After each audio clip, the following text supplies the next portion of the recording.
insecurities. That is the silent monster killing your progress before you even start. You open your mouth to try a new English phrase.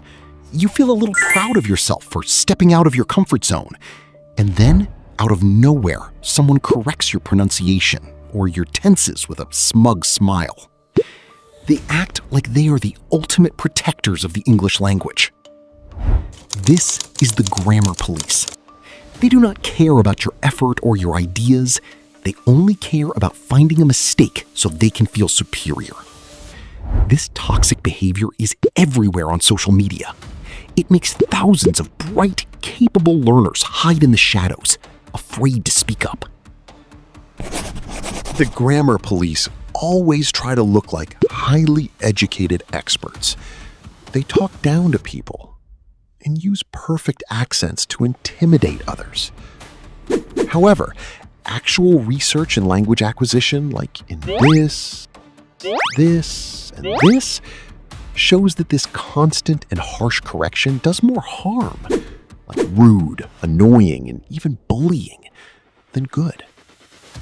Studies on the affective filter hypothesis prove that high anxiety completely blocks learning. When someone feels threatened or judged, their brain shuts down. They cannot absorb new information or retrieve vocabulary when they are in a state of fear. Now, let us bring logic into the room. Why should we let these people dictate our confidence? Think about learning to ride a bicycle. When you first get on a bike, you wobble. You lose your balance, and you might even fall into a bush. Does anyone look at a beginner cyclist and say, "Wow, you fell down. You should just walk for the rest of your life"? No, that sounds completely ridiculous. Falling is a literal requirement for learning how to balance, and language is exactly the same. Your broken sentences and wrong tenses are the wobbles. You cannot reach the smooth, fluent riding stage without going through the shaky, messy stage first. The grammar police want you to ride perfectly without ever touching the pedals. It makes zero logical sense.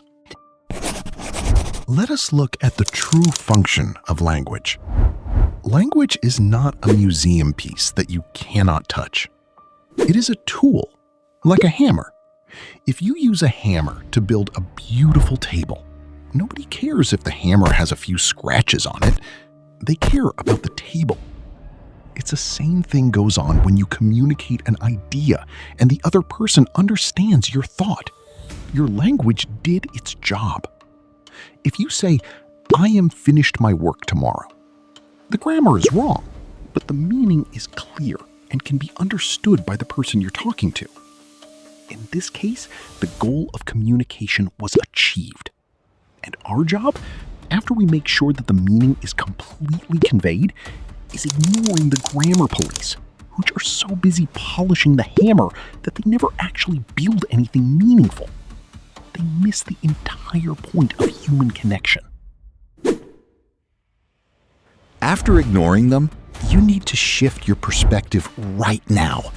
When a grammar police officer tries to pull you over, do not apologize. Because of course, it's not your fault to not being a native speaker in the first place. Realize that your willingness to speak a foreign language imperfectly shows immense courage. You are expanding your horizons, opening up opportunities for your career, and learning to navigate the world.